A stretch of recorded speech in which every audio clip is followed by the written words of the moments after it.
So we'll just quickly try and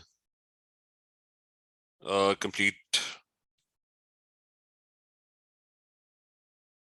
halogenoalkanes.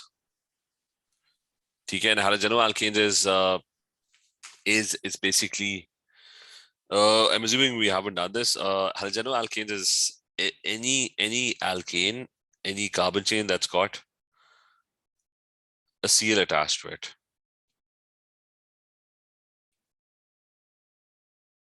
Sir, Yes. was we done with the alcohols? Yes, we did the oxidation reduction of alcohols. Okay, thank you. So this one has a halogen attached to it. There were some other reactions of alcohols as well. We'll do those later on, like ester formation with carboxylic acids. So this one you need halogens that should be attached to a carbon chain. That's a halogenoalkane, and it's a polar molecule, which means that if you a halogen is electronegative, so it's going to be slight negative. The carbon over here will be slight. It's going to be slight positive. So it's going to be a polar molecule. It's going to have dipoles, which is why the melting points and boiling points would be relatively higher compared to your normal alkanes and alkenes.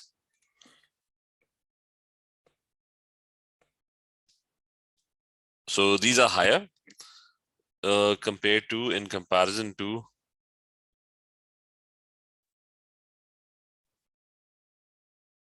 alkanes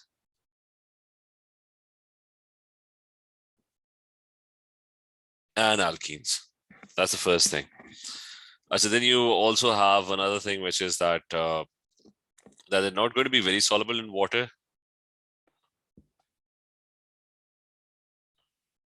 Because even though they're polar, they're not able to attract water molecules because water molecules have hydrogen bonding. So not soluble in water, can't form hydrogen bonds with water.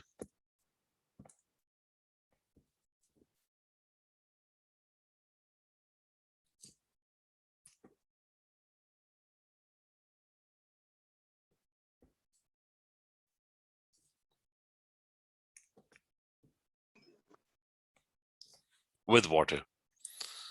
The other thing about this is, so these are halogenoalkanes. These are the two main properties. They can't really attract water molecules that strongly, so they're not going to mix in water. Now, halogenoalkanes have mainly, there's only one type of main reaction whose mechanism that you should be aware of, and that's known as nucleophilic substitution.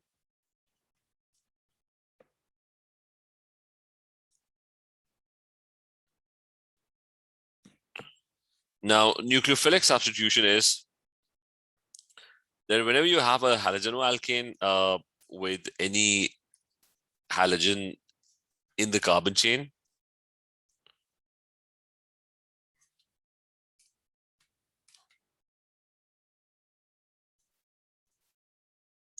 so here's a Cl.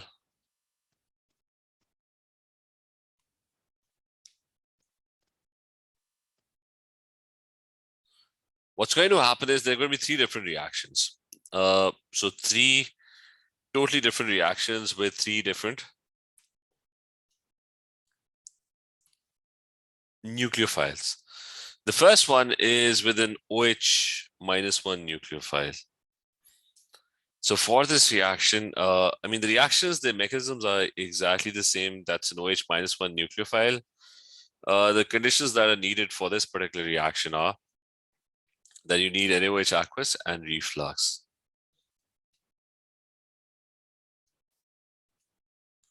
Plus reflux is needed.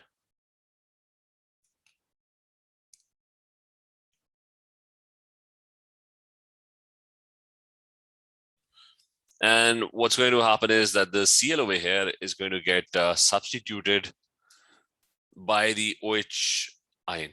So I'll just copy paste this entire molecule and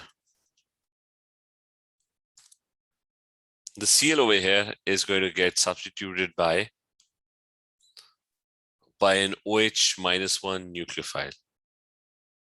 That's it.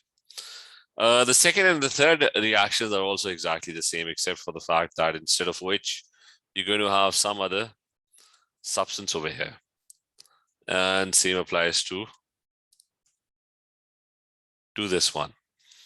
So the other reactions are, let me extend.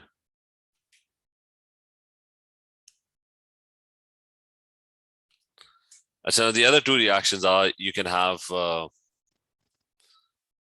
NH2 getting substituted over here.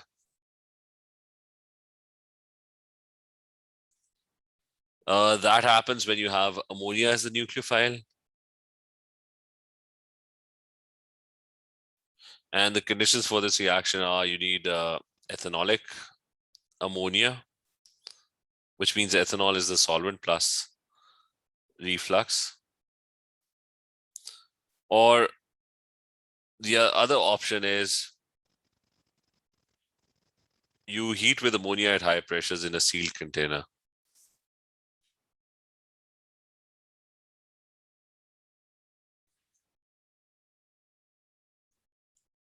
So at high pressure in a sealed container. So that is option number 2. And what else that can happen is during nucleophilic substitution is after your class? No, later. Somebody's mic's on. Nabila? Yeah.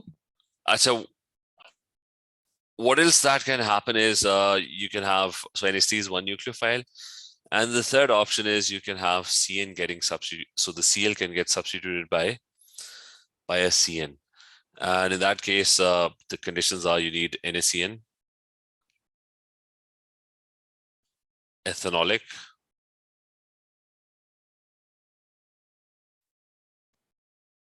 and you would need reflux. So those are your reaction. Over here, CN-1 is the nucleophile. So CN-1 is the nucleophile. So you'll have the Cl or the halogen, whatever the halogen is. It's going to get substituted by 3 things. One of them is CN, the other one is CN, the other one is OH, and then you've got an NH2 as well. So it's going to get replaced by 3 different things. And that's known as nucleophilic substitution. Remember to put 2 dots with 2 dots always with nucleophiles.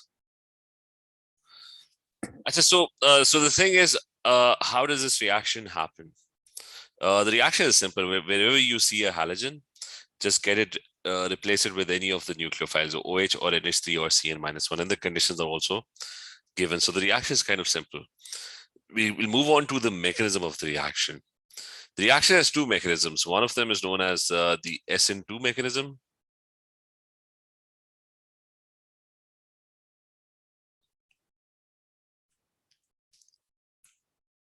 So this is describing how the reaction is actually going to take place. The SN2 mechanism is for primary halogenoalkanes.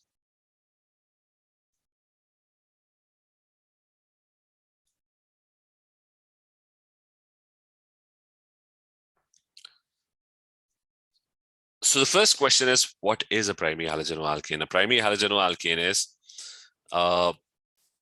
whenever you have a halogen and the carbon atom, it's just like primary alcohols. The carbon atom is only bonded to just one carbon chain. That's it. R is your alkyl chain. So that's a primary halogenoalkane, that our carbon atom is only bonded to just one carbon chain. So the mechanism of this reaction is so let me first describe why does this reaction happen in this way. We haven't studied yet, but The reason is when it's a primary halogenoalkane, then the carbon over here has a pretty strong positive charge. It's a very polar molecule.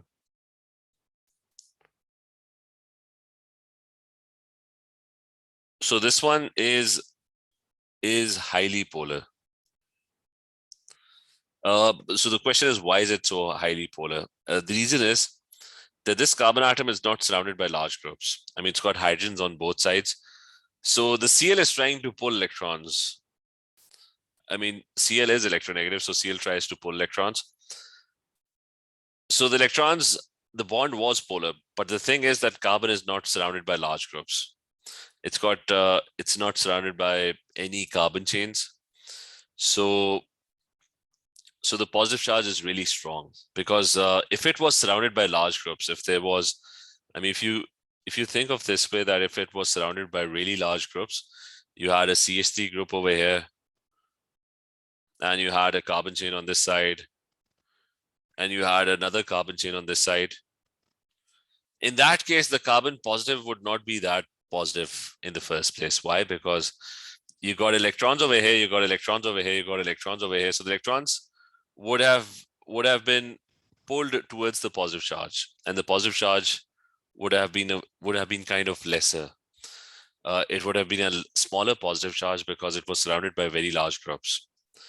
But in this instance, you got a primary halogenoalkane, which means that the carbon over here is not surrounded by large groups. It's just surrounded by a hydrogen atom. A hydrogen atom doesn't have electrons of its own. I mean, it just has one electron. So the hydrogen atom is not able to contribute a lot of electrons. Like, even if the positive charge is going to pull electrons from around it, the hydrogen has pretty much nothing to give to that carbon atom. So it's not going to neutralize that positive charge. So I'll just sum this up, that when you have a carbon atom that's not surrounded by large groups, the positive charge on that is going to be much bigger. It's going to be having a large positive charge density. Hani, is this point clear? Anna, is this clear? Yes, sir. Alicia, you clear? Yes, sir. So the positive charge is going to be really strong. Now, the positive charge would be so strong that the Cl would not be able to leave it, because the positive carbon will be attracting the partial negative Cl very, very strongly. So there's going to be a strong attraction for that Cl. So the Cl will not be able to leave on its own. So the mechanism is like this. That you have a CH3, let's say it's a primary halogenoalkane. There's a H atom, there's another H atom, and there's a Cl. It's a highly polar bond. Cl has a slight negative charge, carbon has a slight positive charge. The nucleophile, let's say it's OH -1, that's the nucleophile. A nucleophile is something that's attracted to a positive charge. The nucleophile is going to get attracted to this. It's going to get attracted to this positive carbon atom. And as the OH -1 approaches, remember the OH -1 itself is negative. It's going to get attracted to this positive carbon atom. And as this negative OH -1 approaches, the electrons over here are going to get repelled. I mean, they're going to get repelled from the other side. So what the OH is basically doing is, it's coming from the opposite side. Remember, it's going to attack from the opposite side.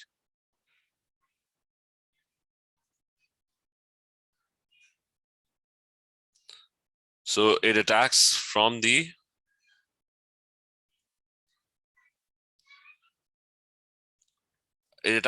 opposite side. Because the negative OHN will not be coming from this side, because that side is negative as well. So they're going to repel. So the negative OH is going to come from the opposite side. It's going to try and get attracted. It's obviously going to get attracted to the positive carbon atom. And because of the negative charge, the electrons over here are going to get repelled. So the Cl is going to be pushed away. So this is what will be happening as a transition state. This is what's going to be happening. You'll have a CH3 you'll have this carbon atom, you'll have the H and another H. And what's going to be happening is that the Cl will be getting knocked away. And at the same time, the OH will be bonding with that carbon atom. So this is something that will be happening, and this transition state would be formed in the middle. And this transition state will have a charge of -1 because OH -1 is now attached to it. So that's what's going on. And in the next step, I mean, the OH will come closer and closer, and the Cl will eventually get knocked away. It's going to get knocked away, and as a result, the Cl will be gone, replaced by the OH. So it's going to be CH3.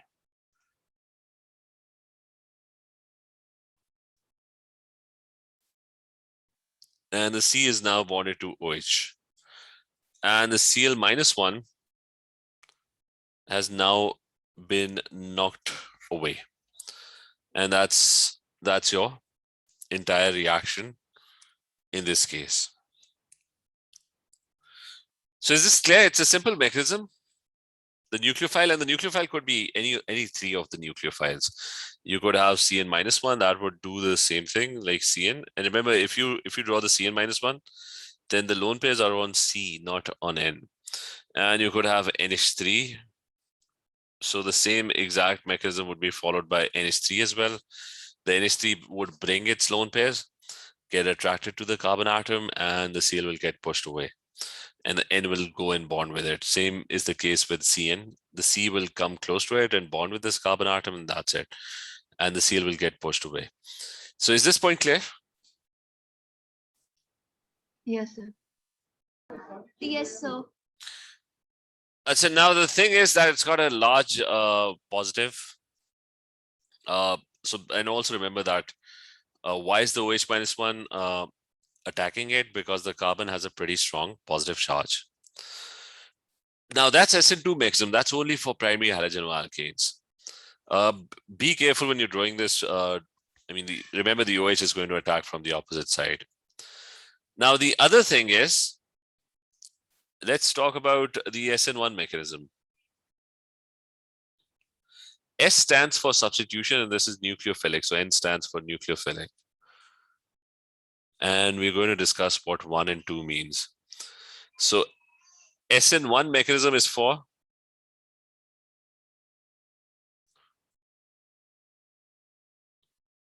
tertiary halogenoalkanes.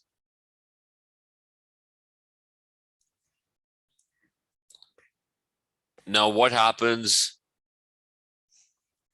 in this one? What happens in this one is that when you have a tertiary halogenoalkane is basically a halogenoalkane where the carbon is surrounded by carbon chains, large groups. So for example, the CH3 on this side, it's got so on all sides, there are large groups, CH3 on this side, and let's say there's another carbon chain on this side. And there's a halogen on this side. So now what will happen in this case? What's going to take place? Why is the mechanism so different in this particular case? Now, again, the thing is that it's a polar bond. The electrons will be attracted by Cl. I mean, Cl is electronegative, so it's going to try and attract those electrons. This would be slight negative, and the carbon would be slight. It's going to be slight positive. But in this case, the positive charge on the carbon atom is not going to be very large, because if the Cl tries to take away electrons and carbon becomes electron deficient, it becomes positive. Carbon can get those electrons from a lot of places. It's got all these other places where it can, like this, it's got large groups surrounding it. I mean, lots of electrons all around it. Like CH3 has 9 electrons. So there are 9 electrons over here. There are 9 electrons over here as well, and the 9 electrons over here as well. So the carbon over here, remember in the previous case, it was surrounded by hydrogen atoms. Hydrogen atoms didn't have a lot of electrons. But in this case, you got pretty large groups that are surrounding it. So it's never short of electrons. It's never going to get a very strong positive charge, because even if the Cl takes away the electrons, the carbon would not be that electron deficient because it can get electrons from other places. Is this point clear? Yes, sir. Hani, is this clear? Anna, is this clear? Yes, sir. So let's talk about. So in this case, what's going to happen is that if the Cl is trying to take those electrons, the carbon will not be really interested in those electrons in the first place because it can get electrons from other places. And the positive charge is not going to be very strong. So the Cl is not going to be attracted to it that strongly in the first place because the positive charge is not very strong. So it's not going to attract the Cl that strongly. So the thing that's going to happen is that the Cl can break away on its own. Like you don't need anyone pushing it away. I mean, the Cl over here can simply take those electrons and break away. The carbon over here will become fully positive. It's going to become a carbocation, a cation where carbon is +1. But it doesn't really matter because it's going to be a very stable carbocation because it can get electrons from other places. And it will not, and the positive charge would be smaller, so it will not be attracting the Cl-1 back again. So this is what's going to happen, that it forms a very stable carbocation.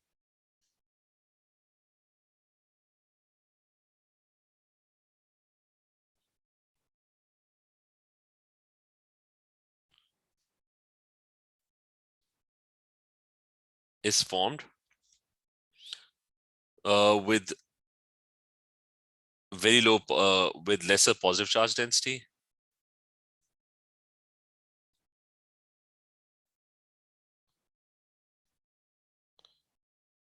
And why is it lesser? Because it is surrounded by alkyl chains.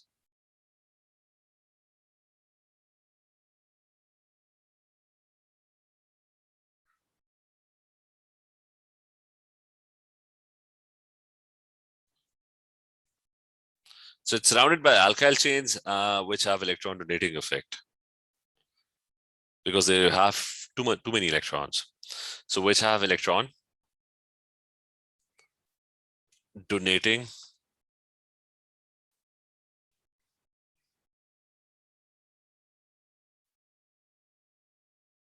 Sir, Yes.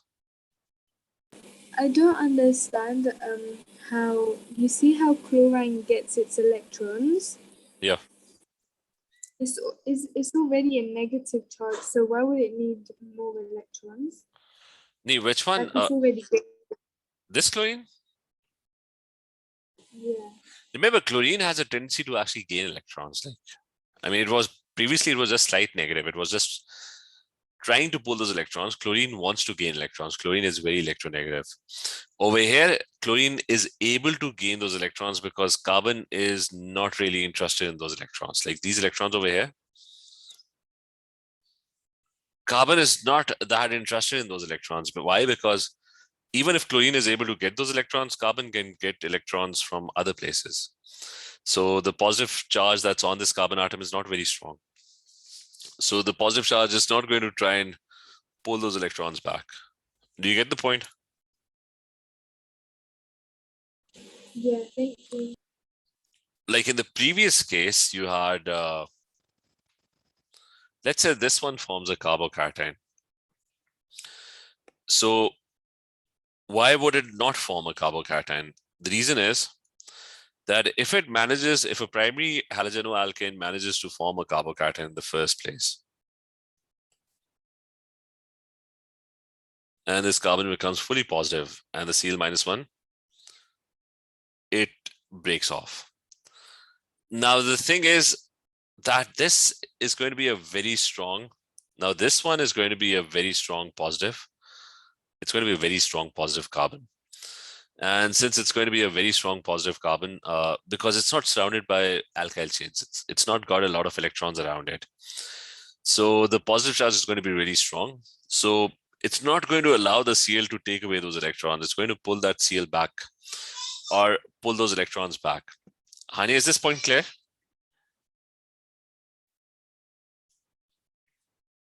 Yes, sir. So you're going to write that this is an unstable carbocation, which basically means that it's very hard to actually form this. And why is it unstable? Because it's got lesser alkyl chains.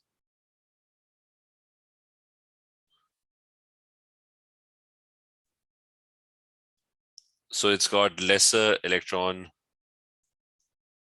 donating effect.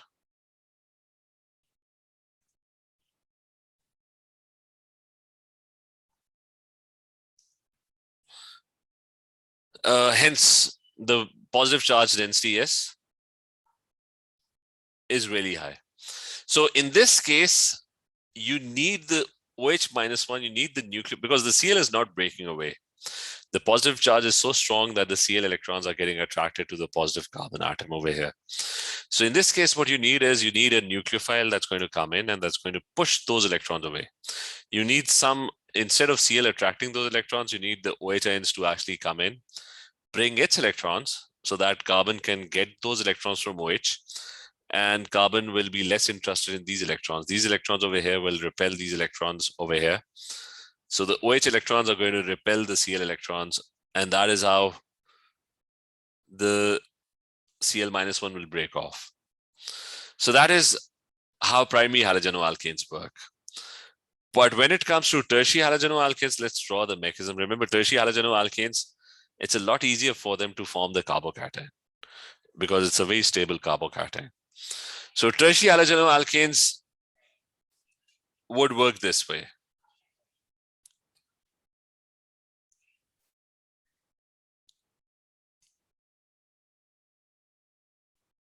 So here's a tertiary halogenoalkane.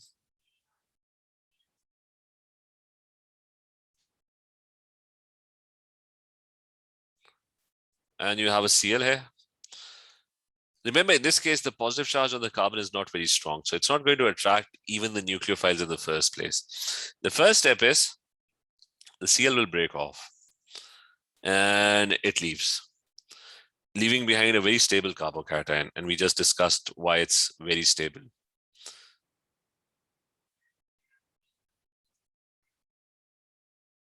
So the first step is the Cl -1 will simply leave with its electrons.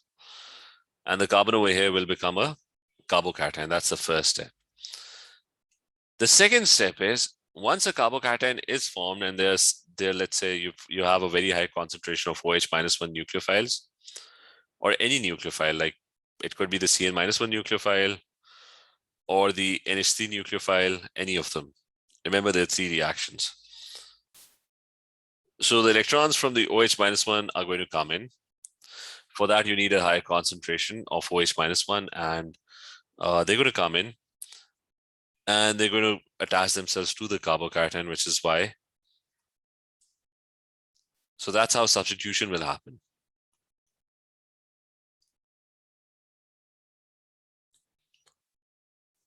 So you would need OH over here. And that's how substitution is going to take place. So it's a different mechanism compared to the first one. In this case, the reaction mechanism prefers that a carbocation is formed. Because the carbon is not that strongly positive, so it's not going to attract the nucleophile initially. The Cl is able to take away its electrons because the carbon can get its electrons from elsewhere, from these other alkyl chains. And the carbocation is going to be very stable. So it can wait for the OH ions to arrive. So maybe you add more OH ions, the concentration increases, and the OH ions, they come in and they get attracted to the positive carbon, and they eventually form the alcohol or whatever the nucleophile is. So it's a two-step reaction, step 1, and you've got a step 2 as well. So you've got a proper two-step reaction in this particular case. So that's the difference. This one is known as an SN2 mechanism. Sorry, this one is the SN1 mechanism. The other one, the previous one, was known as the SN2 mechanism. That was for primary halogenoalkanes. This one is for tertiary halogenoalkanes. Just keep this in mind.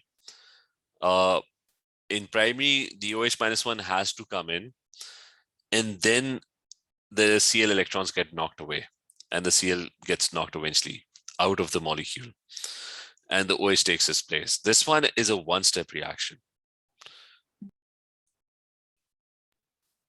Any questions? Is this G? Why does the Cl give away its place in the first? In this case? Yeah, in this case. I mean, Cl is electronegative. Cl wants to gain those electrons, right? Okay. But the thing was that the carbon had a pretty strong positive charge. Okay, but if carbon loses these electrons, it's got no place to gain those electrons. Like there's nothing around it, right? Or they're not large groups around it. So the carbon has a very strong positive charge. So carbon will not let go of these electrons. ये हमने discuss किया था ना. So, but the Cl though starts saying that Cl wants to gain electrons. The only thing is that the carbon was stopping it from gaining those electrons. Like carbon, the positive charge was really strong. So even if Cl is able to gain those electrons, carbon will pull those electrons back. So the problem was that the Cl would not be able to leave on its own. So in this case, you would need the nucleophiles. The nucleophiles are going to come in. They're going to bring their electrons.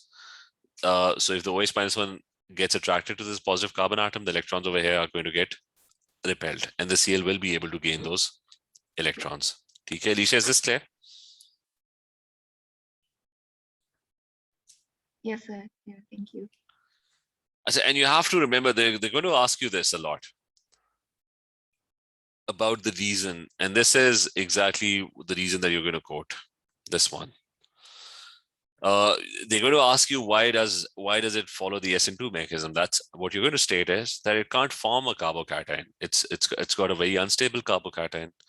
It's got lesser alkyl chains. They have lesser electron donating effect, which is why it's got a very large positive charge density. So the positive charge is so strong that it doesn't allow the Cl to leave. And they're going to ask you about this one as well. They're going to ask you, why do tertiary halogenoalkanes, why do they like to form a carbocation? I mean, why does the Cl break away first and the OH-1 comes in later? And the reason for that is that it's got a lot stable carbocation. Like Cl wants to gain those electrons. So Cl is going to pull those electrons, gain those, but the carbon will not try to pull those electrons back. Why? Because carbon can get those electrons from other places. It's surrounded by large groups. It's got lots of electrons around it.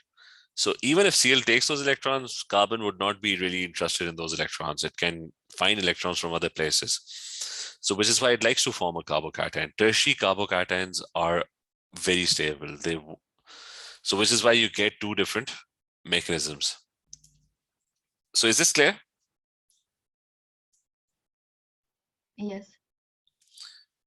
Now, another more detailed thing about this is, let's quickly talk about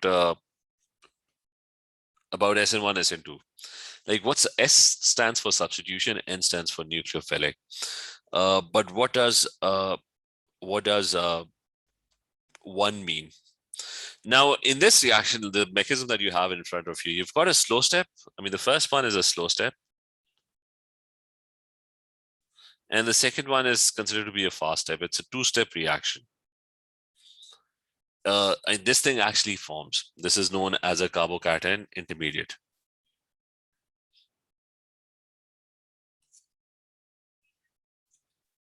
So it's always referred to as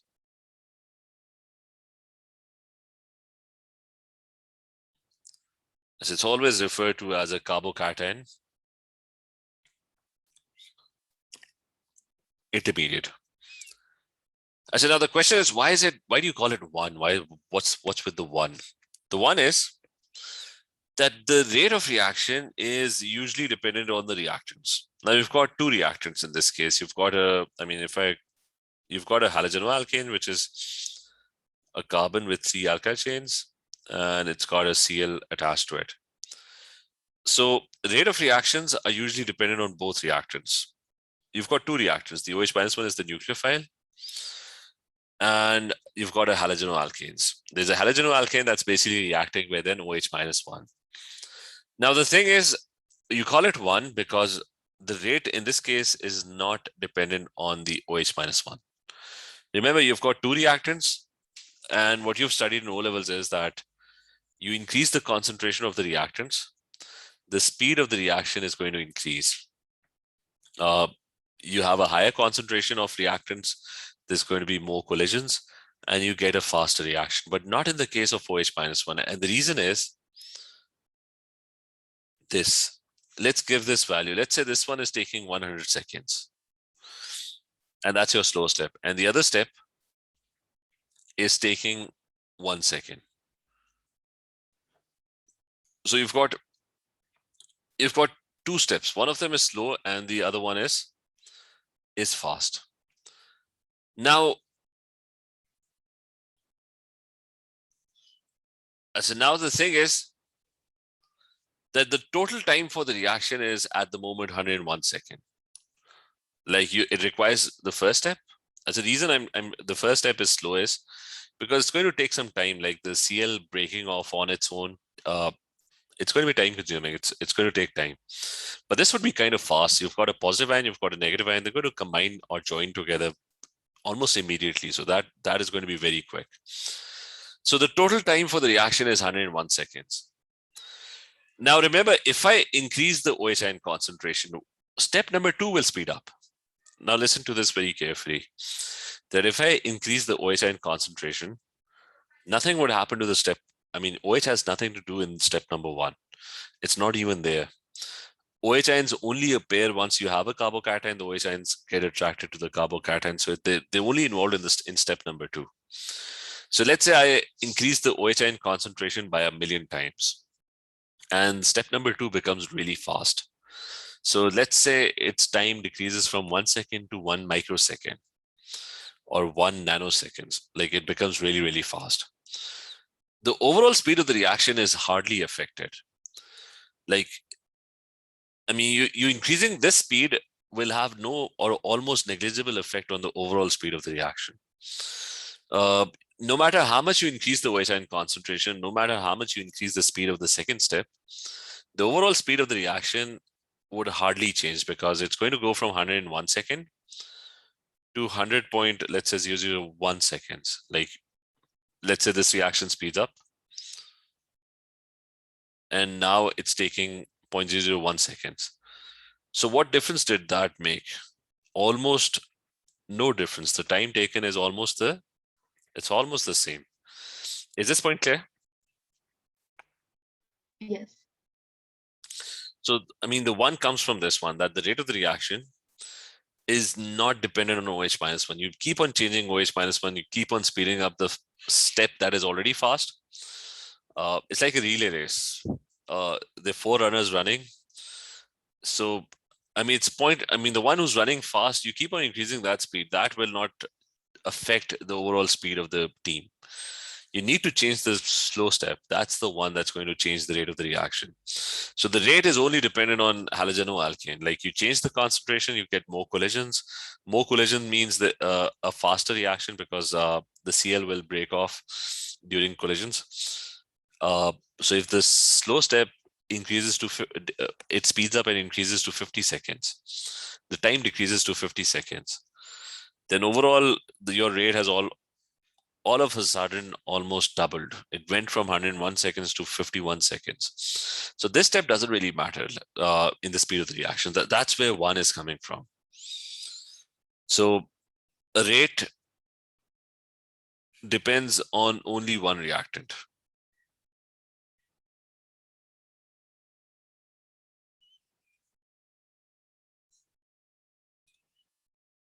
So is this clear? Yeah. And what about the other one? Why is this SN2? Because this is just one step. This is just one step. like the OH minus one ions coming in and the Cl getting knocked out. This is known as a transition state. Like this is what might be happening in between.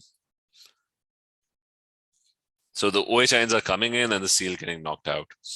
So over here, since it's only one step, the rate would be dependent on both reactants. Rate is dependent on the halogenoalkane, and at the same time, it's also dependent on the nucleophile as well, which in this case is OH minus one. So hence this one is called SN2. That's where the 1 and the 2 come in. That is dependent on both reactants. Okay. So that's all about this mechanism, nucleophilic substitution. Make sure you remember this. Remember the reasons behind this. They're going to ask you about the reasons. Primary carbocations are very unstable. Tertiary carbocations are really stable. So the reaction mechanism prefers tertiary carbocations. It will not prefer carbocations to be formed with a primary halogenoalkane. So let's continue tomorrow then. Okay. Allah Hafiz. Thank you. Okay. Allah Hafiz. Abdullah, halogenoalkanes. Okay. I'm sharing the board link. 1 second.